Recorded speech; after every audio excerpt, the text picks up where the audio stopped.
আচ্ছা, তোমরা জানো যে এই উচ্চ মাধ্যমিকে রাইটিং স্কিলে 10 নম্বর বরাদ্দ।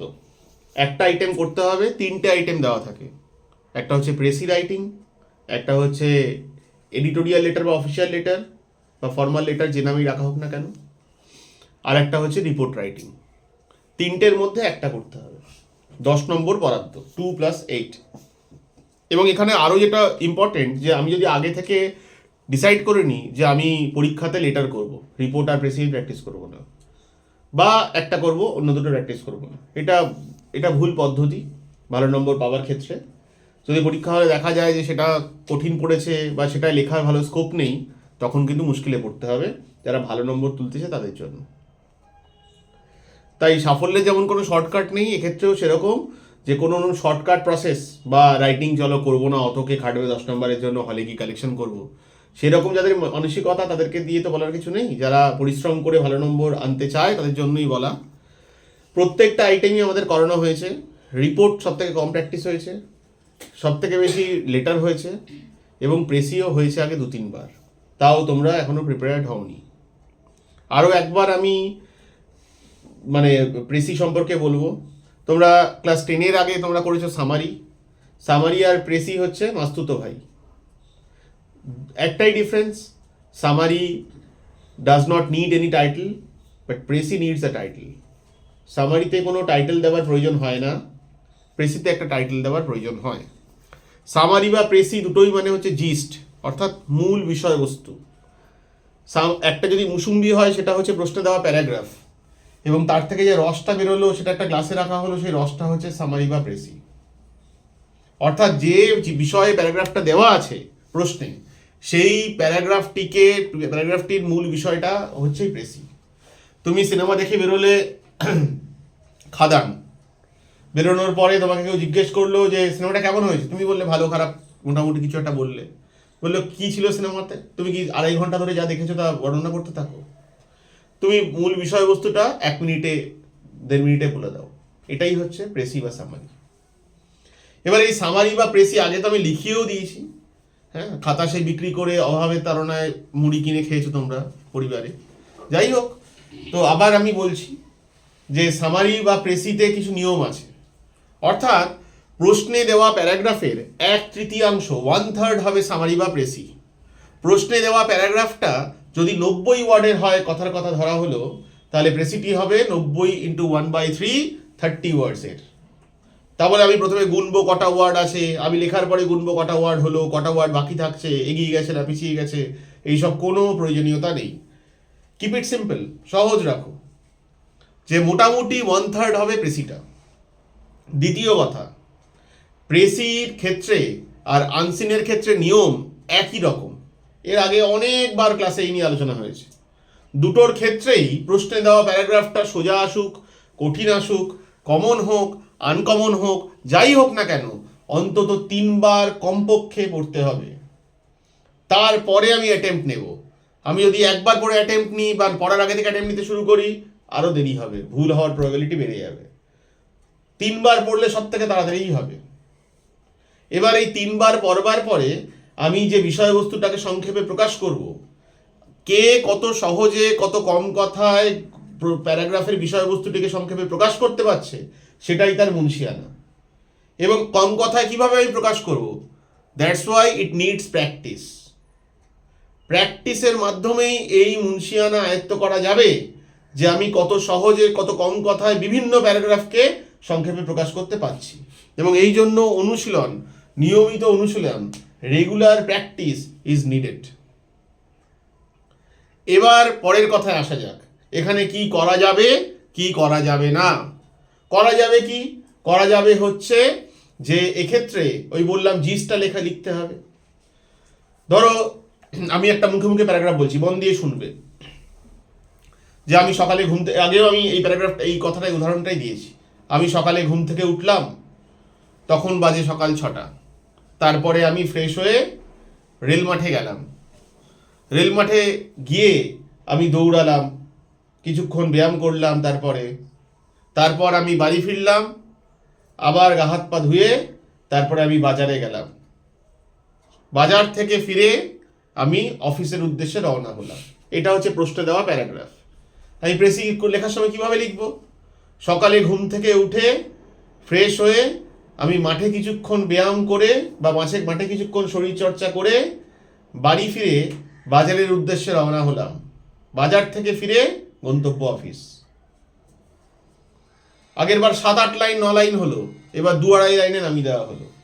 কত কম কথায় পুরো বিষয়টাকে বোঝানো হচ্ছে, সেটাই তোমার মুন্সিয়ানা। ওখানে লেখা আছে a fan which is hanging from ceiling, তুমি ওটা প্রেসি লেখার সময় লিখবে সিলিং ফ্যান। ওখানে 7-8টা ওয়ার্ড, তুমি 2টো ওয়ার্ডে এক্সপ্রেস করছো, সেটাই তোমার জাজ করা হবে যে তুমি কত ভালো প্রেসি লিখছো। এবার কি করব না, প্রেসি লেখার সময় কোনো তুলনা লেখা যাবে না, কোনো কম্পারিজন। ধরো দুজনের প্রেমের কথা বলা হচ্ছে, স্নেহা শুভজিতের প্রেমের কাহিনী বলা হচ্ছে। স্নেহা মানে তুমি না, এমনি নামের ক্ষেত্রে বললাম, বলা হচ্ছে। সেখানে বলা হলো গাছের সাথে ফুলের যেমন সম্পর্ক, পাখির সাথে যেমন পাখার, জলের সাথে মাছের যেমন সম্পর্ক, ঠিক তেমনই প্রেম ছিল স্নেহা আর শুভজিতের। এইটাকে আমি প্রেসিতে কি লিখবো? এগুলো তো তুলনা করা হলো, কম্পারিজন করা হলো। আমি এগুলো কিচ্ছু লেখা যাবে না। আমি লিখবো, তুমি ছটফট করছো কেন? আমি লিখবো স্নেহা এবং শুভজিতের মধ্যে গভীর প্রেম ছিল। তাহলে এই 5টা লাইনকে আমি একটা লাইনে ফোটালাম। আর কি লেখা যাবে না? কোনো স্ট্যাটিস্টিক্স লেখা যাবে না। সকাল 6টায় আমি ঘুম থেকে উঠলাম, 6টা একটা স্ট্যাটিস্টিক্স, একটা মানে সংখ্যা দেওয়া আছে, লেখা যাবে না। 1897 সালে নেতাজি জন্মেছিলেন, সাল দেওয়া যাবে না। 200 লোকের ফলিডল খেয়ে মৃত্যু মসজিদ মোড়ে, 200 লোক লেখা যাবে না। এই জিনিসগুলো লেখা যাবে না। আর কি এই যে কান দিয়ে শুনতে হবে। আর কি লেখা যাবে না? পরে নোট করতে হলে ভিডিও দেখে নোট করা যাবে। আর কি লেখা যাবে না? আর লেখা যাবে না কারোর কোনো উদ্ধৃতি থাকলে, যেটাকে ইংলিশে বলে কোটেশন। এক জায়গায় একটা প্যারাগ্রাফের মধ্যে উদ্ধৃতি লেখা আছে যে জিৎ বলেছেন মার গুড় দিয়ে রুটি চিনি দিয়ে চা ফু দিয়ে খা। এই জিতের বক্তব্য ওখানে লেখা যাবে না। জিৎ না হয় চিরঞ্জিত, শুভজিৎ, প্রসেনজিৎ, বারবারজিৎ, যেই জিতই হোক, তার বক্তব্য লেখা যাবে না। কোনো উদ্ধৃতি বা কোটেশন ওখানে দেওয়া যাবে না। তাহলে কি কি হলো? প্রথমে কোনো তুলনা বা কম্পারিজন দেওয়া যাবে না, কোনো স্ট্যাটিস্টিক্স বা সংখ্যা দেওয়া যাবে না, কোনো উদ্ধৃতি বা কোটেশন দেওয়া যাবে না। আর কি দেওয়া যাবে না? হ্যাঁ তো বললাম, স্ট্যাটিস্টিক্স বলে দিলাম তো আমি। এই জিনিসগুলো ওখানটায় করা যাবে না। এইগুলোকে বাদ দিয়ে মূল যে বিষয়, আচ্ছা কোনো উদাহরণ দেওয়া যাবে না, ঠিক আছে? ধরো এক জায়গায় বলা হলো যে ভারতবর্ষের বেশ কিছু জায়গা আছে যেখানে খুব কম সংখ্যক মানুষের বাস, যেমন মল্লিকপুর পার্ক সার্কাস। এটা উদাহরণ। মল্লিকপুর পার্ক সার্কাসের নাম দেওয়া যাবে না, উদাহরণ কোনো ওখানে দেওয়া যাবে না। তাহলে 4টে জিনিস করা যাবে না। নাম্বার 1, কোনো তুলনা করা যাবে না। নাম্বার 2, কোনো স্ট্যাটিস্টিক্স বা সংখ্যা তত্ত্ব দেওয়া যাবে না। নাম্বার 3, কোনো উদ্ধৃতি বা কোটেশন দেওয়া যাবে না। নাম্বার 4, কোনো উদাহরণ দেওয়া যাবে না। এইগুলোকে বাদ দিয়ে এগুলোকে ইউজ করব, কিন্তু না উল্লেখ করে। তার সাথে কোনো সম্পর্ক নেই। তো তুমি প্যারাগ্রাফে জিস্ট লেখার সময় জিজ্ঞাসা চিহ্ন কোথায় পাবে? এই জিনিসগুলোকে ইগনোর করে, অ্যাভয়েড করে, মূল বিষয়বস্তুটাকে কম কথায় যত সহজে তুমি ফুটিয়ে তুলতে পারবে, তা দিয়ে নির্ধারিত হবে তুমি কত ভালো প্রেসি লিখছো। এবং লেখার পরে প্রথমে তো দেওয়া প্যারাগ্রাফটাকে 3বার পরে তুমি লিখেছো, লেখার পরে নিজের লেখাটা পড়ে দেখবে, তারপরে ভাববে যে কোন টাইটেলটা এই প্রেসির জন্য মানানসই বা অ্যাপ্রোপ্রিয়েট, সেই রকম একটা টাইটেল দেবে। ওই গরুর মতো টাইটেল দেবে না, a fox and a frog, a tiger and a lion, ওই যা আছে দুটো নাম লিখে দিলাম। ভেবে কিছু ইনোভেটিভ দিতে হবে। এবং এই ইনোভেশনটা হলের মধ্যে হঠাৎ করে চলে আসবে না। এই বারবার নিয়মিত রেগুলার প্র্যাকটিসের মাধ্যমে, ঘাম রক্ত ফেলার মাধ্যমে ওই জিনিসটা আসবে। তখন সেই জিনিসটা ইনোভেটিভ হয়। বারবার করে প্র্যাকটিস করেছি আমি বাড়িতে, আমি উত্তরণে বারবার প্র্যাকটিস করেছি, তার মাধ্যমেই ওটা আসবে, আদারওয়াইজ আসবে না। বোঝা গেছে কথা? টাইটেলটা যেন খুব বড় না হয়। মেরি ব্রাদার কি দুলহান, বড় বড় টাইটেল নয়, 3-4টে ওয়ার্ডের মধ্যে টাইটেলটা আসবে। কথা বোঝা গেছে? ঠিক আছে, এবার যেটা আমি দিয়েছিলাম সেটা একবার পড়ে তোমাদের শোনাচ্ছি। There is no secret to success but hard work. কঠোর পরিশ্রম ছাড়া সাফল্যের কোনো শর্টকাট হয় না। A student must put in hard work before he can acquire a bit of knowledge.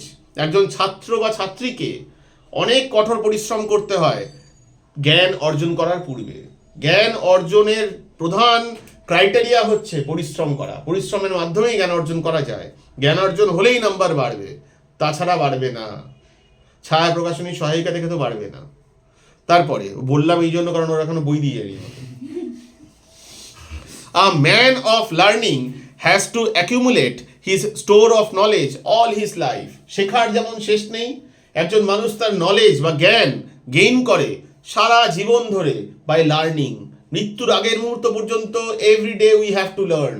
আমাদের নতুন নতুন কিছু শিখতে হয়, আমাদের নতুন নতুন কিছু জানতে হয়, এবং যখনই জানাটা শেষ হয়ে যাবে, আমি সব জানি, তখনই আমি স্থির হয়ে যাব, আমার তখন আর ইমপ্রুভমেন্ট হবে না, আমি দাঁড়িয়ে যাব। প্রতিটা মুহূর্তে আরে আমার এত বয়স হয়ে গেছে, আর জেনে কি হবে, জেনে কোনো লাভ নেই। জেনে কেউ বড়লোক হতে পেরেছে?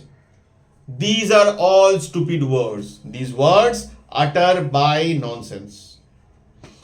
তারপরে a businessman must work very hard and exercise all his intelligence and prudence before he began to have a good sale for his goods and make money.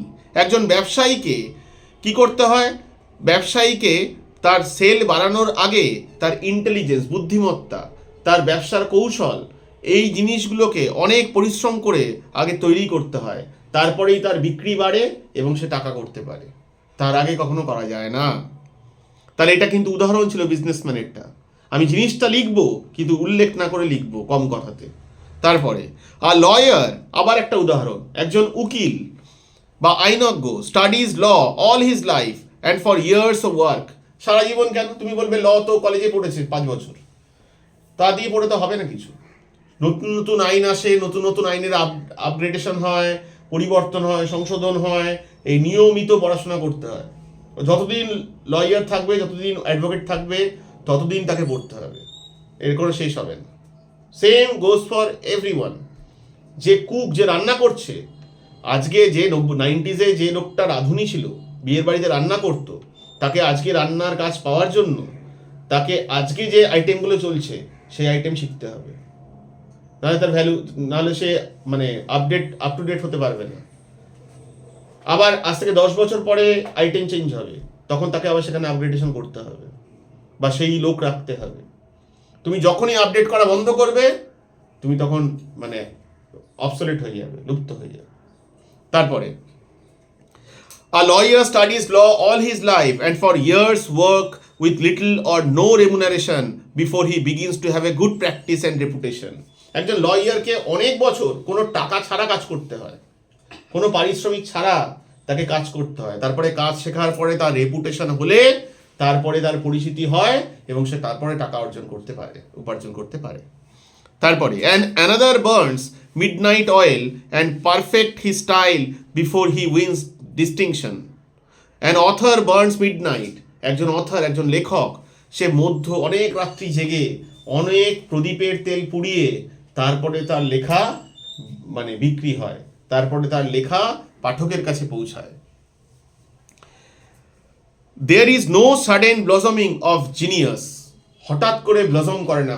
ফুল যেমন ফোটে, হঠাৎ করে কেউ জিনিয়াস হয়ে গেল রেডিমেড, রাতারাতি কেউ শাহরুখ খান হয়ে গেল, রাতারাতি কেউ সচিন টেন্ডুলকর হয়ে গেল, রাতারাতি কেউ মানে অক্ষয় কুমার হয়ে গেল, এরকম কখনো হতে পারে না। তার জন্য প্রচুর হার্ডওয়ার্ক, প্রচুর লড়াই, প্রচুর পরিশ্রম, নিজেকে প্রচুর যন্ত্রণার ভিতর দিয়ে নিতে হয়, তারপরেই সেটা অ্যাচিভ করা যায়। Genius has been defined as the infinite capacity for taking pains.